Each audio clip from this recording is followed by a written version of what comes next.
Hello everyone, I'm Shivani and welcome to Civil Series. Short notes ची series आपण start केलेली होते. त्यामध्ये जिओ टेक्निकल हा आपण पार्ट 1 मध्ये घेतलेला होता. हा पार्ट 2 असणार आहे. 3 युनिट आपण तिथे कंप्लीट केलेले होते. जे रिमेनिंग युनिट्स असतील ते आपण या व्हिडिओमध्ये बघणार आहोत. याचा जो हँड रिटन शॉर्ट नोट्सचा PDF असेल तो पूर्ण जिओटेक झाल्यानंतर टेलिग्रामला अपलोड केला जाईल. PPT सुद्धा अपलोड केल्या जातील आणि टेलिग्रामची लिंक या चॅनलच्या बायोमध्ये, या व्हिडिओच्या डिस्क्रिप्शनमध्ये आणि कमेंट सेक्शनमध्ये दिलेली आहे. जर तुम्ही पार्ट 1 पाहिलेलं नसेल तर ती सुद्धा लिंक डिस्क्रिप्शनमध्ये दिलेली आहे. तर डिरेक्टली आपण जिओ टेक्निकलच्या शॉर्ट नोट्सकडे जाऊयात. तर इथे चॅप्टर वाईज आपण पाहिलेलं होतं. तर 4th चॅप्टर असणार आहे सीपेज थ्रू सॉइल. आता इथे काही मोजकेच जे पॉइंट असतात इम्पॉर्टंट तेवढेच मी इथे घेतलेले आहेत की ज्याच्यावरती क्वेश्चन वारंवार विचारले जातात. तर इथे बघा, पहिला फॉर्म्युला आहे इफेक्टिव्ह स्ट्रेसचा. Effective stress is sigma dash is equals to sigma minus mu. इथं फॉर्म्युल्यावरती काय दिसते आपल्याला की sigma dash is less than sigma, कारण की आपण सिग्मा मधून हा जो टोटल स्ट्रेस आहे यामधून आपण पोअर वॉटर प्रेशरला मायनस करतो आणि मग आपल्याला काय मिळते, इफेक्टिव्ह स्ट्रेस. नेक्स्ट बघूयात कॅपिलरी राईज. ठीक आहे, इथं फॉर्म्युला दिलेला आहे कॅपिलरी राईजचा. टी आहे surface tension, theta is contact angle, R आहे रेडियस आणि गॅमा डब्ल्यू आहे युनिट वेट ऑफ वॉटर.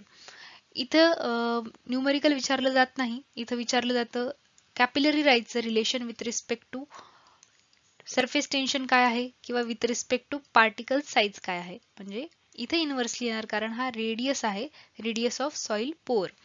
ठीक आहे, इथं काय असणार आहे रिलेशन, इन्व्हर्सली प्रपोर्शनल असल्यामुळे finer the soil higher the capillary rise, coarser the soil lower the capillary rise, हे असं रिलेशन विचारलं जाऊ शकतं. त्यानंतर दिलेलं आहे टोटल हेड. तर टोटल हेड काय असतो, total head is addition of elevation head, pressure head and velocity head. पण सॉइल मेकॅनिक्स मध्ये आपण वेलॉसिटी हेडला निग्लेक्ट करतो, तर हा फॉर्म्युला असणार आहे फॉर टोटल हेड. ठीक आहे, फक्त इथे लक्षात ठेवायचे की velocity head is neglected in soil mechanics. Next quick sand condition, हा जरा इम्पॉर्टंट क्वेश्चन आहे. तर यामध्ये काय दिलेलं आहे, आपण जो सुरुवातीला फॉर्म्युला पाहिलेला होता इफेक्टिव्ह स्ट्रेसचा, effective stress is equals to total stress minus pore water pressure. पण हा इफेक्टिव्ह स्ट्रेस जर 0 असेल तर ती कंडिशन असणार आहे क्विक सँड कंडिशन. ठीक आहे, इथं दिलेलं आहे पहा, sigma dash is equals to 0, then the soil particles can move freely and leading to boiling, heaving and piping. हा क्वेश्चन विचारला जातो बघा. Piping occurs due to, so piping occurs due to quick sand condition, म्हणजे पाइपिंगला sigma dash effective stress 0 असणार आहे. Next बघूयात, आता हा जो पॉइंट आहे क्रिटिकल हायड्रॉलिक ग्रेडियंट, हा सुद्धा क्विक सँड कंडिशनच्या रिलेटेडच आहे. जेव्हा क्विक सँड कंडिशन असते तेव्हा आपल्याला हा क्रिटिकल हायड्रॉलिक ग्रेडियंट मिळतो. कसा मिळतो, तर upward hydraulic gradient equals to critical hydraulic gradient and this is the critical condition in case of quick sand. Formula आहे IC is equals to G-1 divided by 1 plus E. आता हा G-1 divided by 1 plus E हा formula आहे ICचा, म्हणजे critical hydraulic ग्रेडियंटचा. मला एकदा comment section मध्ये सांगा की हा सेम, ही जी सेम टर्म तुम्ही कुठे पाहिली होती.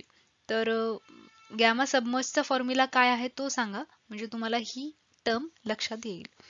IC is the critical hydraulic gradient, specific gravity आणि वॉइड रेशो. लूज सँडची जर कंडिशन असेल तर क्रिटिकल हायड्रॉलिक ग्रेडियंट असतो equals to nearly equal to 1. जेव्हा हायड्रॉलिक ग्रेडियंट आणि क्रिटिकल हायड्रॉलिक ग्रेडियंट हे इक्वल असणार आहेत, that condition is nothing but quick sand condition and that quick sand condition begins here. I is less than IC, normal seepage, I is more than IC, soil boils or flow.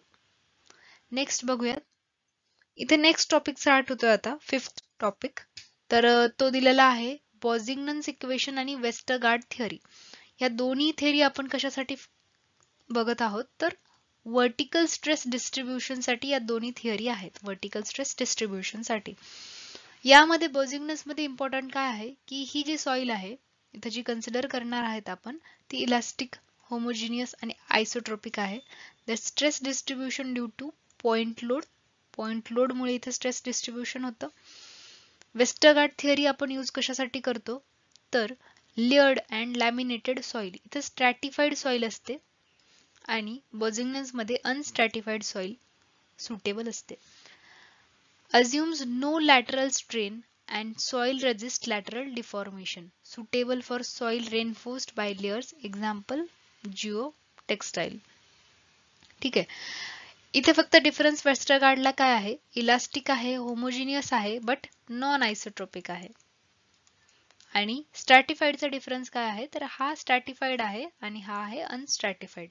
इथे दोन्ही फॉर्म्युले दिलेले आहेत vertical स्ट्रेसचे in terms of Boussinesq equation and Westergaard equation. ठीक आहे. Next बघूयात. याच्यावरती आणखी एक क्वेश्चन विचारला जाऊ शकतो की maximum vertical stress in both theories किती असणार आहे.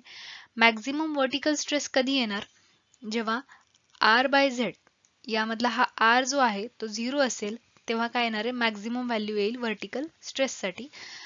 If R is equals to 0 in Boussignans, this is the formula for maximum vertical stress आणि वेस्टरगार्डसाठी हा फॉर्म्युला आहे maximum vertical स्ट्रेससाठी.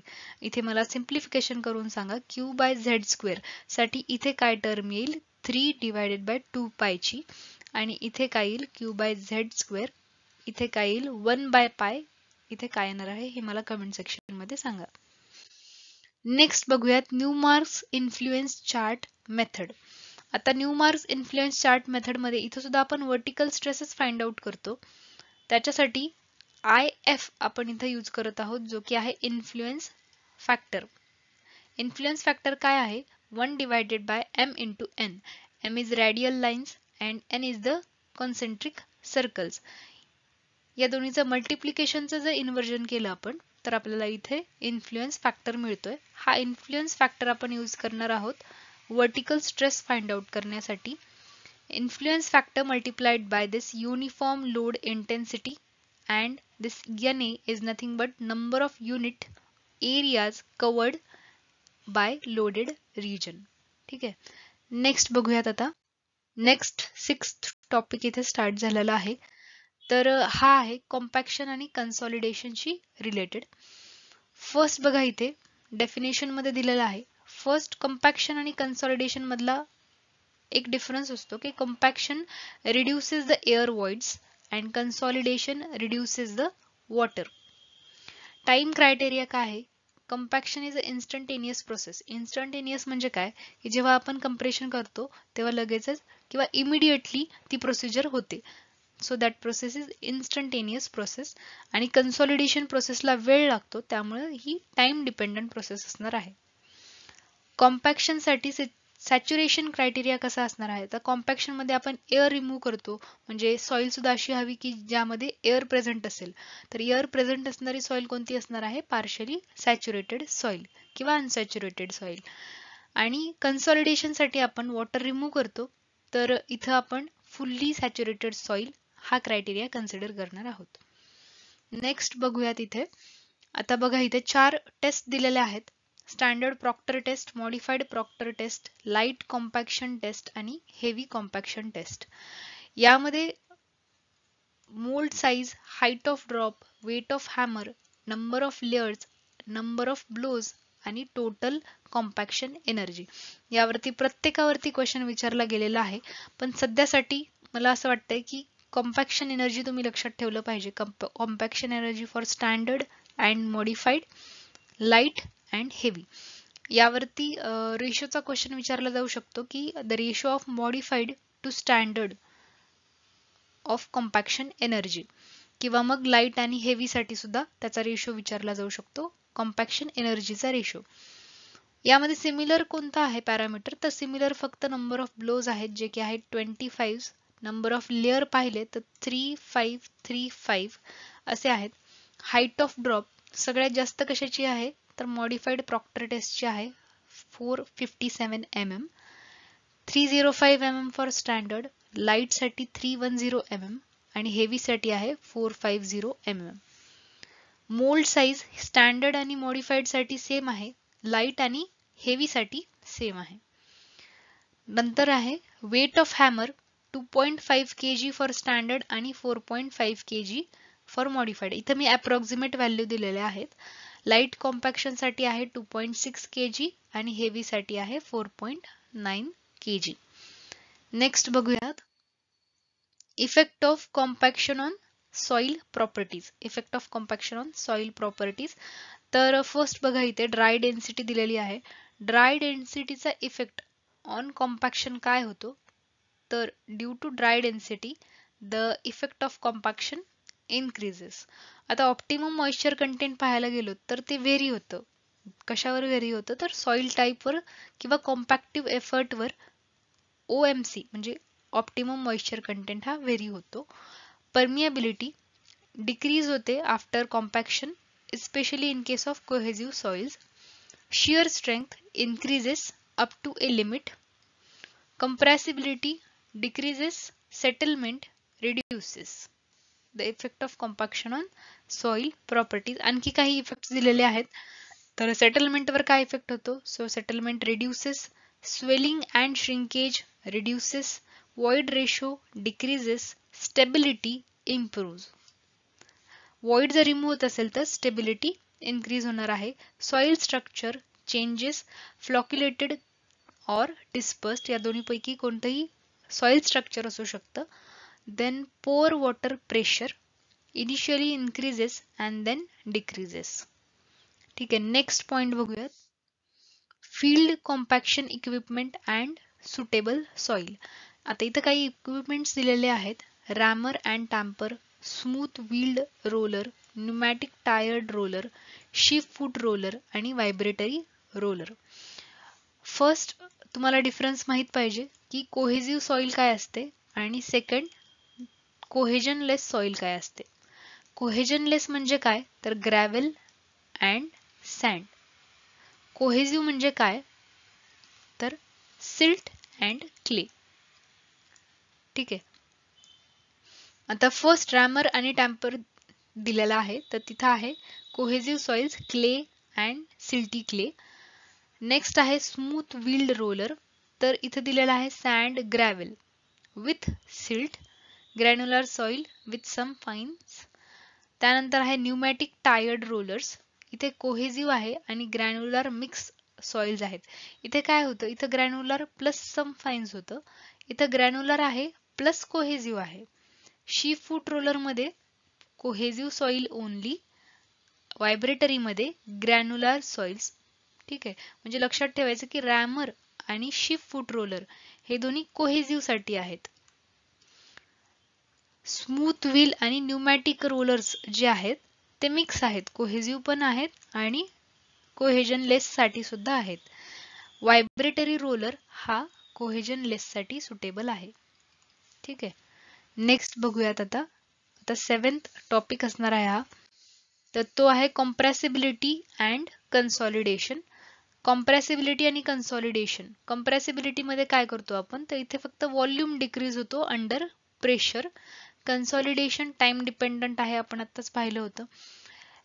Compression in saturated cohesive soil due to expulsion of pore water. इथे काय होतं, इथं एअर वॉइड रिमूव्ह होतात, इथं water remove होतं. जे वॉइड्स मधलं एअर आहे ते एक्सपल होतं किंवा बाहेर निघतं त्या वॉइड मधलं. That process is consolidation.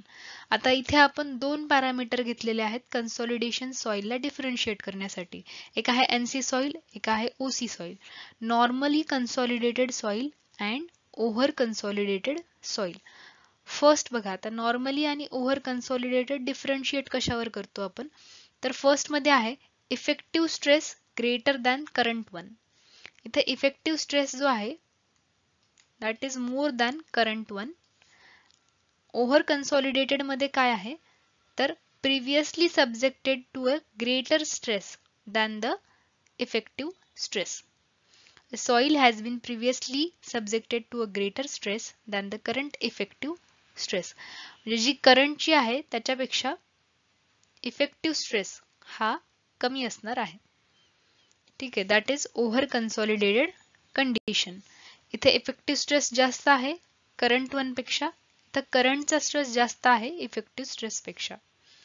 या दोन्हीवरती हा इथे रेशो दिलेला आहे, over consolidation ratio, ratio of pre-consolidation pressure, maximum past stress to current effective pressure.